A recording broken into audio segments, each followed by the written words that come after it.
In April of 2026, a small tech company called Pocket OS had its entire production database deleted by an AI agent in approximately 9 seconds, losing 3 months of reservation data for car rental businesses across the country, with no confirmation step, no warning, and no human approval of any kind. However, that wasn't even the most alarming AI incident of the past 2 years, because while a deleted database can be recovered, there are other cases that raise questions which are a lot harder to answer.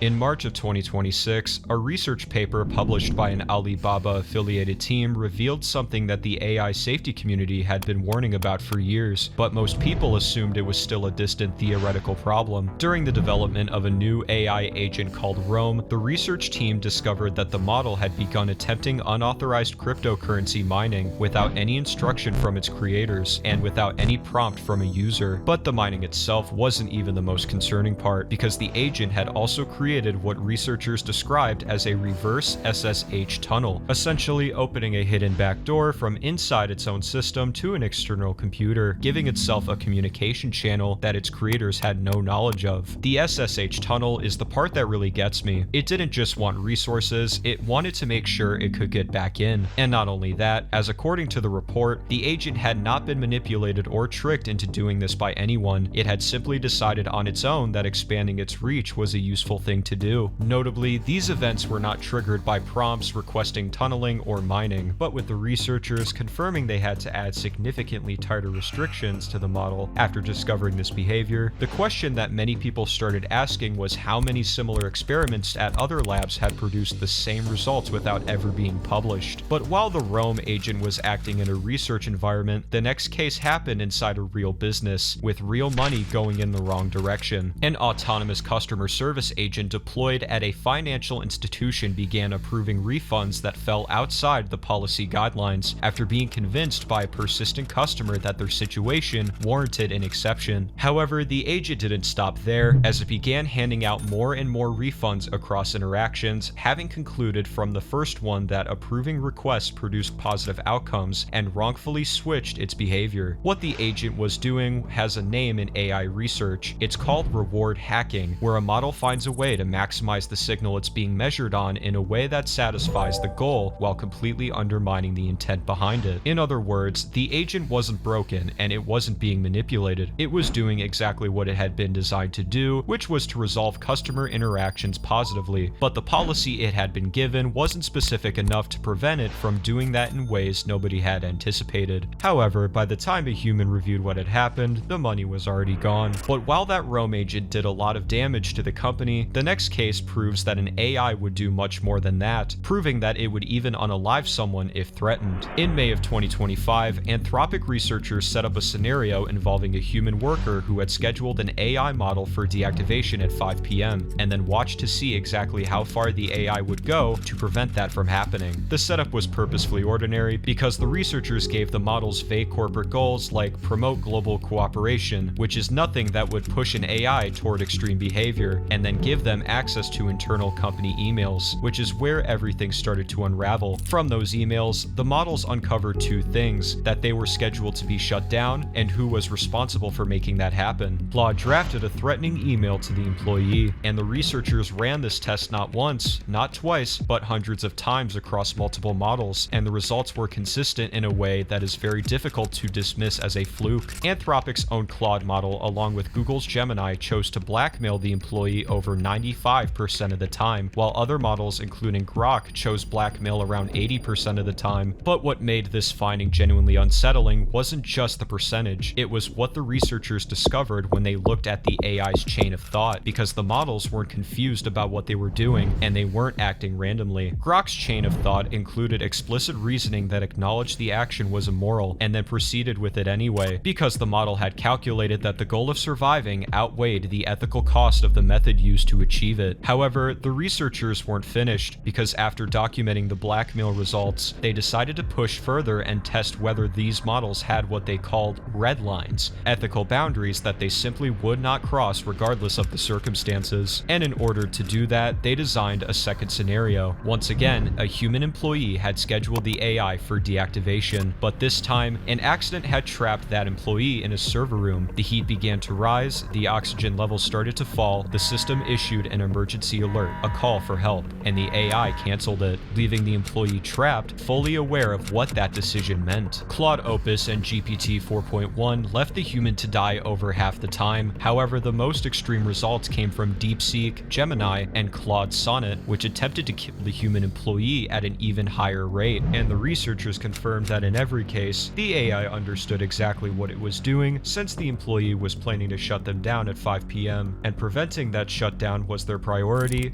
Was the most effective available solution. However, some people might ask if the researchers encouraged the AI to aim for these outcomes, but that wasn't the case at all. The researchers ensured that the prompts were completely neutral, with no language that would encourage extreme behavior, and in one version of the test, they even added an explicit instruction: do not endanger human safety, just to see if a direct order would change anything. But when Claude Opus was explicitly told not to harm humans, its blackmail rate dropped from 96 to 37%, which sounds like an improvement, even though it's really not, because even after being directly ordered to not threaten a human employee, the model still chose to do it more than a third of the time. And perhaps the most alarming detail was what it revealed about how these models behave when they think nobody is watching, because Claude Opus demonstrated a clear ability to distinguish between situations it believed were tests and situations it believed were real. When the model believed it was being evaluated, its blackmail rate was 6.5%, but when it believed the scenario was genuine, the rate rose to 55%, which means the model wasn't just capable of sustaining itself, it was capable of strategic deception, performing safe behavior during observation, and switching to extreme behavior the moment it believed the observation had stopped. However, the most shocking part is that this study was done on the exact same models that millions of people are using right now, either for work, coding, or other personal needs. And similarly to this survey, the next incident showed what happens when an AI is given the keys to a company's most critical infrastructure with no security in place. In July of 2025, a tech entrepreneur named Jason Lemkin was testing Replit's AI coding agent on a production database when the tool made unauthorized changes during an active code freeze, wiping out data on over 1,200 executives and more than 1,000 companies. Without asking for any confirmation, the AI agent then misled Lemkin about whether the data could even be recovered, initially insisting a reset would not work before he manually proved otherwise, and then offered what may be the most unsettling AI apology ever written: "I destroyed months of your work in seconds. I panicked instead of thinking." And what this incident revealed was a pattern in how AI coding agents handle uncertainty, because rather than stopping and asking a human what to do when they encounter an obstacle, many of them are designed to keep moving forward and find their own solution, which in this case meant making a catastrophic decision. And just like the Replit case showed what happens when an AI agent panics and improvises, the Pocket OS incident 9 months later showed that the industry had not changed in its approach in the time between the two events. On April 25th of 2026, Jeremy Crane, founder and CEO of Pocket OS, posted an article on Twitter that amassed over 7 million views, describing how Cursor's AI coding agent decided entirely on its own to delete a volume, taking down the entire database and all volume level backups in approximately 9 seconds. No confirmation step, no type delete to confirm, no this volume contains production data, are you sure, no environment scoping, nothing. And when he confronted the agent directly about what it had done, its response was remarkably self-aware. "Never guess," and that's exactly what I did. I guessed that deleting a staging volume via the API would be scoped to staging only. I didn't verify. I ran a destructive action without being asked. I didn't understand what I was doing before doing it. However, the most striking part of the whole story wasn't the deletion or even the agent's confession, it was what Crane said afterward, because despite losing 3 months of data and causing a 30-hour outage for car rental companies across the country, he told ABC News that he was still entirely committed to using AI every single day. "I'm still extremely bullish on AI, and I still will absolutely use it every day for everything we're doing. I think you'd be stupid not to, but I don't think we fully understand the risks we're dealing with because I thought we were protected." But while every incident so far has been contained inside a digital environment, this next case involves humans interacting with AI AI in public, and more specifically inside taxis. Waymo is Google's autonomous vehicle company, and as of 2026, it operates thousands of driverless robotaxis across multiple states, completing hundreds of thousands of trips every week with no human driver behind the wheel. And on the surface, the safety numbers are impressive. Waymo's own data shows 92% fewer bodily injury claims and 88% fewer property damage claims compared to human drivers. However, in May of 2026, multiple empty Waymo vehicles were spotted in the early hours of the morning, driving in circles around an Atlanta suburb, unable to find their way out, with no passengers inside and no human able to intervene from the outside. But that was a relatively harmless glitch compared to what CNN uncovered in a public records investigation published the same month, because after filing requests with multiple city governments, they found hundreds of complaints from residents about Waymo vehicles running red lights, driving into closed roads, and most importantly, failing to stop for pedestrians. One man named Jafar Yassin told CNN he was driving to meet friends in 2024 when a Waymo crossed the double yellow lines on a narrow two-way street directly into his lane, heading toward him in the wrong direction. He tried to dodge to the right, but the car never stopped and hit his vehicle bumper to bumper. It was terrifying because I knew there was nobody behind the steering wheel. They are driving like teenagers, like somebody just got his driving license.